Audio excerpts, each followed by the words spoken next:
નમસ્કાર, જય માતાજી, જય દ્વારકાધીશ. જણાવતા ખૂબ દુઃખ થાય. ધંધુકામાં ગઈકાલે બે રમીથી એક ભરવાડ સમાજના યુવાનનું મર્ડર થયું. આની પહેલા પણ કિશન ભરવાડનું મર્ડર થયેલું. આવી માનસિકતા ધરાવતા જે ન્યુસન્સ છે, હિન્દુ વિરોધી માનસિકતા, તો સરકારશ્રીને અપીલ કરીએ કે વહેલી તકે એમને કડકમાં કડક સજા આપે અને આ પરિવાર જે છે એને ન્યાય આપે. રહી વાત બીજી કે ડાયરા ખૂબ ભેગા કર્યા છે, તો તમારા દુઃખમાં પણ ભેગા છે. ભરવાડ સમાજ જ્યારે પણ હકલ કરે ત્યારે એમના બધાય પરિસ્થિતિમાં ઊભા રહેવાની પૂરી તૈયારી છે. ખુલ્લે આવીને ઊભી રહેવાની તૈયારી છે.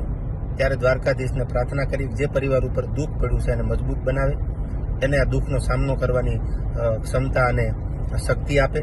અને સરકારને ફરી અપીલ કરીએ, કાયદો અને વ્યવસ્થા સાથે એને ન્યાય આપે એવી આપણી બધાની માંગ છે.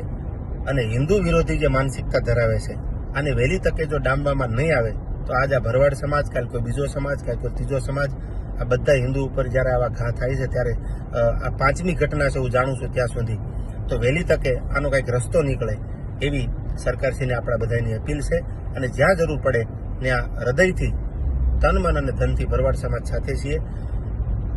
જય સિયારામ, જય દ્વારકાધીશ.